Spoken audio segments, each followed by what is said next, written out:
Welcome to the Genius Talk podcast. I'm your host Atul Raj from the bestemailmarketer.com, and today we have Jennie Eriksen with us. Jennie, welcome to the podcast. Thank you so much for asking me. Good to be with you. Yeah, same here. Okay, so for our listeners who don't know you, can you tell them who you were and what do you do? Who I am and what do I do? Well, have you got all day? It's a long explanation, but I'll condense it down. Currently, my husband and I are the co-founders of Event Raptor, and Event Raptor is a virtual event management system designed to make it easier to run virtual events. So our world is very much we work with speakers, we work with people who are looking for visibility. Coaches are a good fit for us. Basically, we make it easy for people to be seen and heard globally. So that's in a nutshell what we do. Okay, that's great. So, I'm curious, what inspired you to start Event Rapport? Okay, what's inspired us to start? Back in 2020, we were going to be doing what we're actually doing now, which is be digital nomads. Both of our children were living in separate countries, and we wanted to be digital nomads, and we wanted to teach. We teach very much about client attraction and helping people with their grow their businesses, so to speak. And then, of course, a bit of a global interrupt happened, and nobody went anywhere.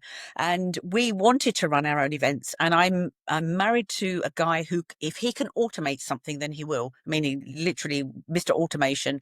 And when we wanted to put together our own virtual events, you've got to put get speakers and their bios and what time is such and such speaking, and did the email sequence go out? He couldn't be doing with all of that. So he created a system for us to use for our own events. And then we decided, because people liked it, that we would make it something that other people could use. And that's how Event Raptor was born. So that, in a nutshell, really is how Event Raptor came to be. And then, of course, from there, we've been working with lots of people, speakers. We've created our own global networking event and global community, and it's gone really from there. Okay, so what has been your biggest challenge in making virtual events simple and accessible for non-tech entrepreneurs?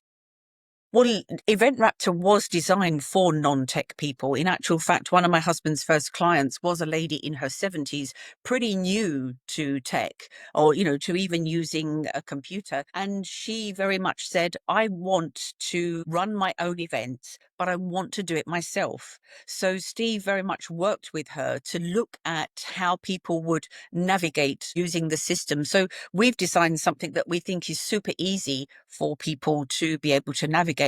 That said, it's quite interesting that people assume it's going to be harder. So when people use the system, it's kind of like, that's really cool. And that was easier than I thought. And the nice thing that we get from people is they've spoken at one of our clients' events, because obviously our clients use Event Raptor, and they said, oh, I spoke at one of your clients' events and it was so easy. I put my talk title in, I grabbed my time, I had all the swipe copy I needed to.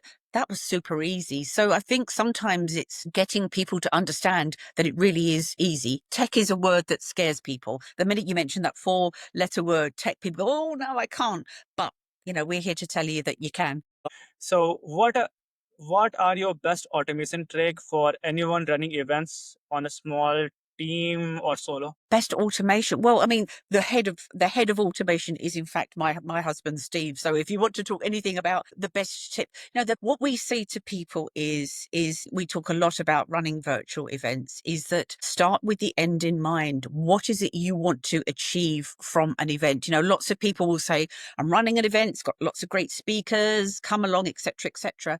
But in a situation, in a time frame of life where people's attention spans are shorter than ever, we need to give people a compelling reason to come to an event. So we very much talk about specificity, the specificity of an event, because when there is cohesiveness, when people know what to expect, then you'll get what we Brits call more bums on seats. More people will come along, more people will lean into the event because you're talking around a particular theme. So to give you an example, I was invited to an event last year, a 4-day ladies event. It's going to be great. It's going to be for women, all kinds of speakers. And I said, well, that sounds lovely. What's it going to be about? All sorts of things.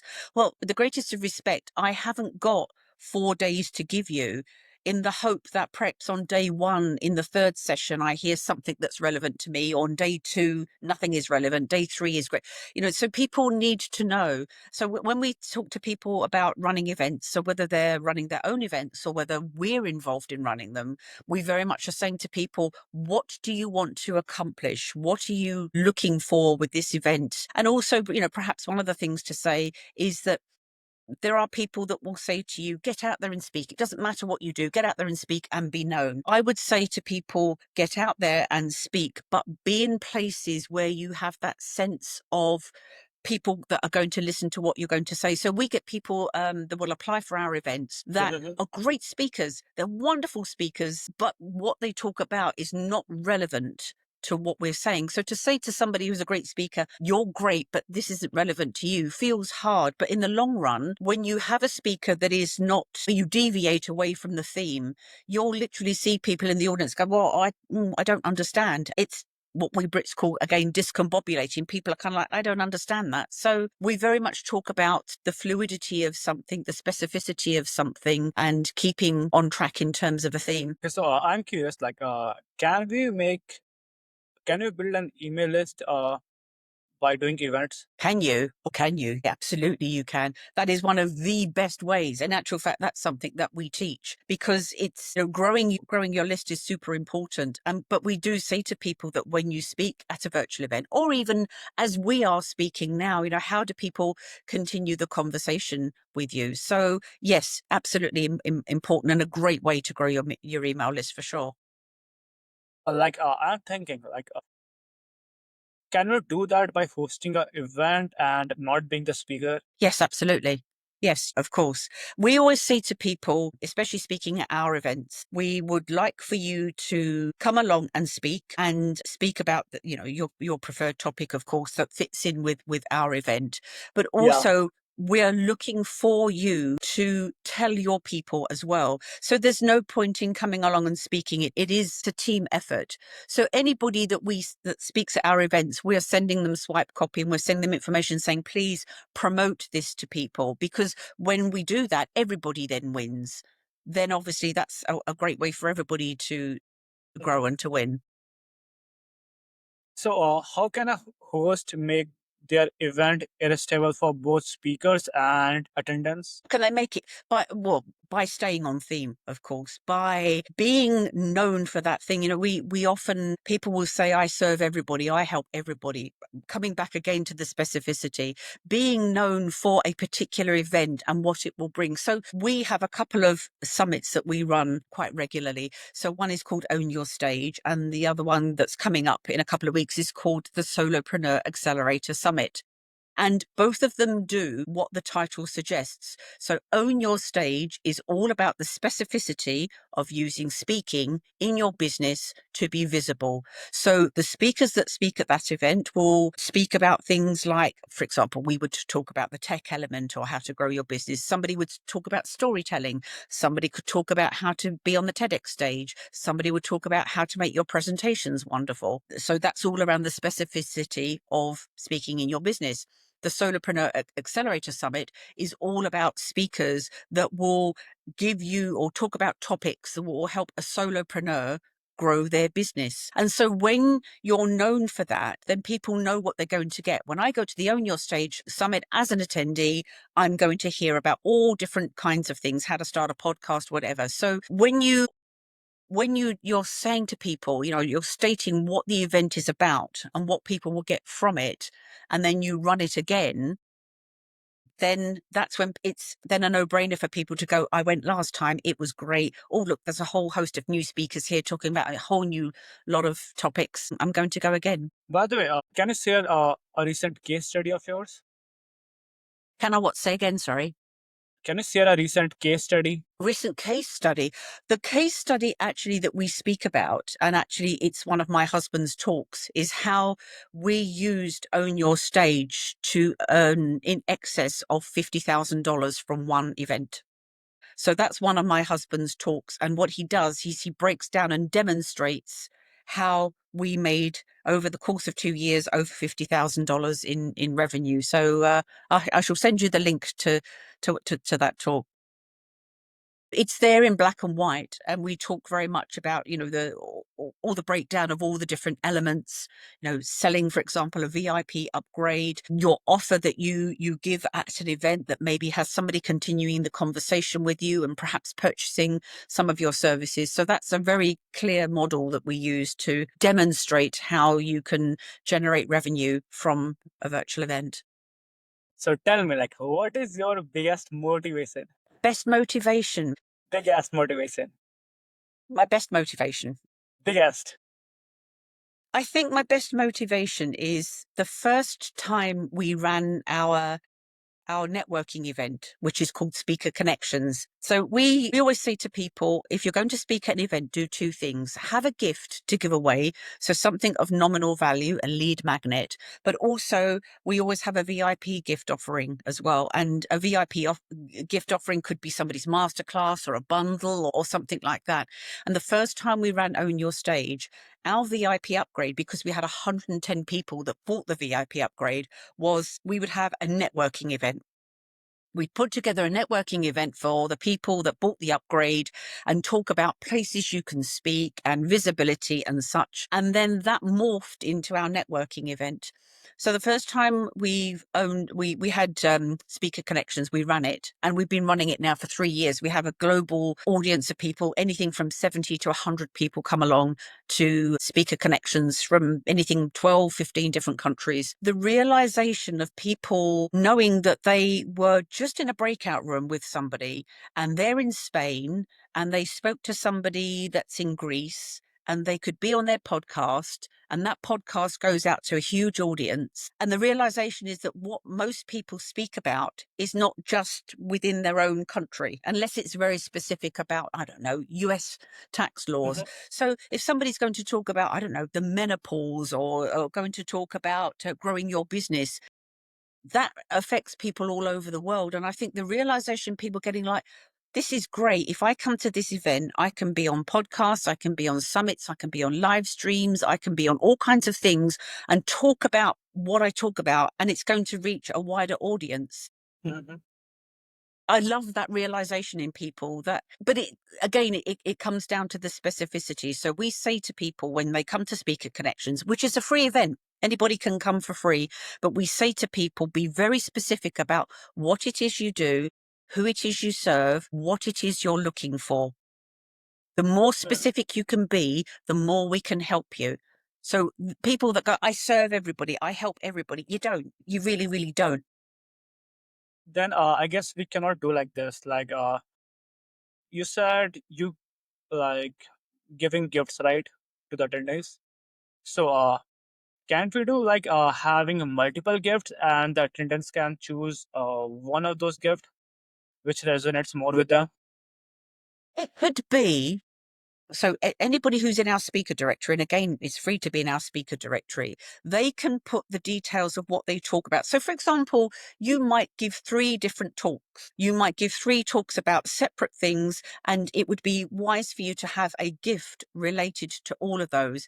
But if you're going to be talking about how to, I don't know, for example, how to grow your business, and you've recorded a set of meditations that are to do with mindfulness, that's not a good fit. So choose a gift that goes hand in hand with your offer, because then you have that cohesiveness of the topic, and that's how you get known for being the person that does that thing. So if somebody says to me, who do you know that does a such and such? Immediately in my head, I'm thinking about that because I've listened to people, I've understood what they or how they help people. And therefore, it's easy for me to go, this is the person you need to speak to because I know what they do.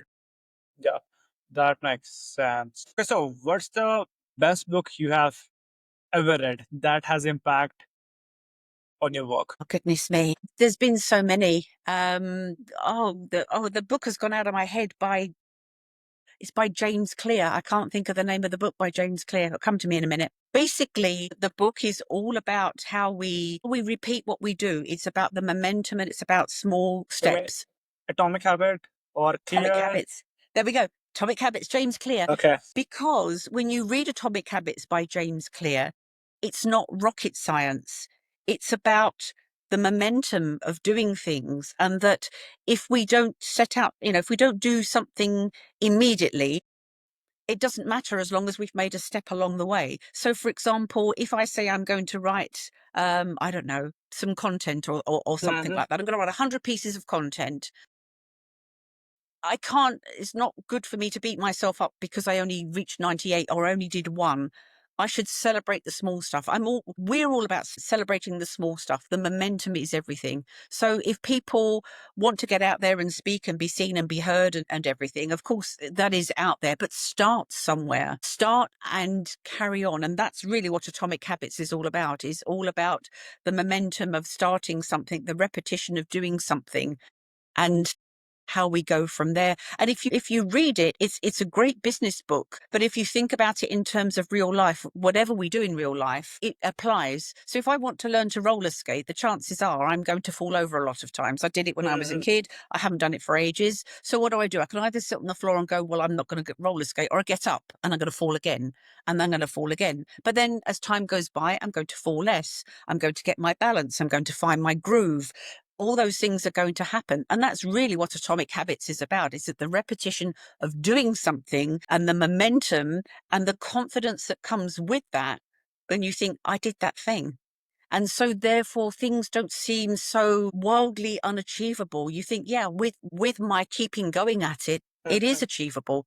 All about celebrating the small stuff rather than the big lofty goals that people try, they fail, and that's it. I'm not going to do it anymore. Celebrate the small stuff for sure. Okay. And looking back when you started, what's one lesson you would tell yourself if you could restart today? Do you mean for the whole of my business life or for Event Raptor? The whole is a long way Full. away. The Okay. whole. Then let's go. The whole. Well, funnily enough, I'm the only person in our family. We've got two amazing children, and my husband.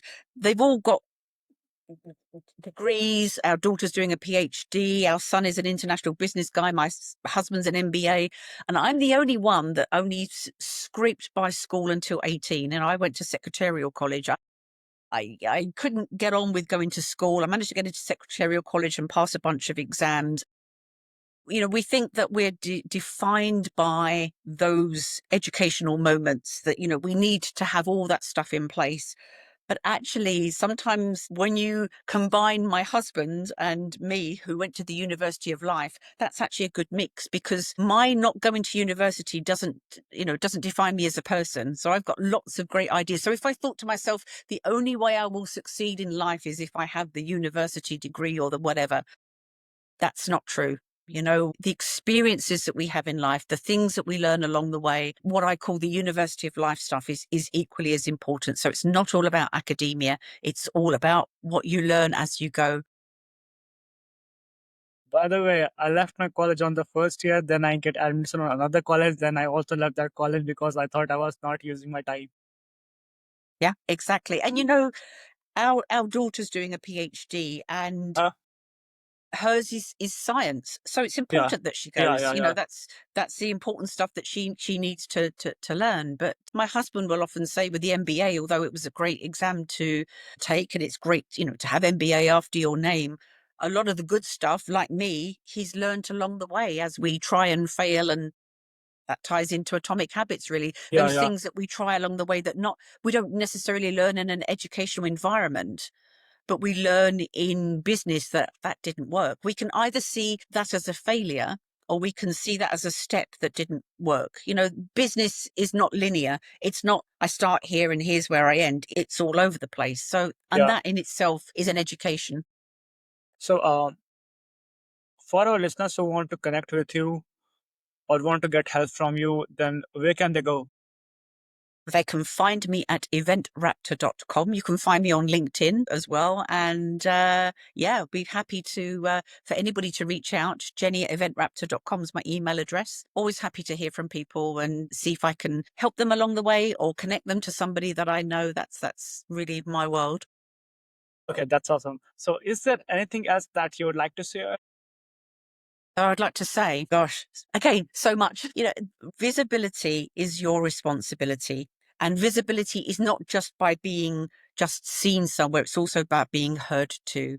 So People, it's important that if you want to be seen and heard and connect with people, that you don't stay the best kept secret, because the best kept secret will never get you anywhere. So any step that you can take to be seen and heard and share your knowledge, your wisdom, your skills, connect with people worldwide. Technology affords us an amazing opportunity to connect with people worldwide.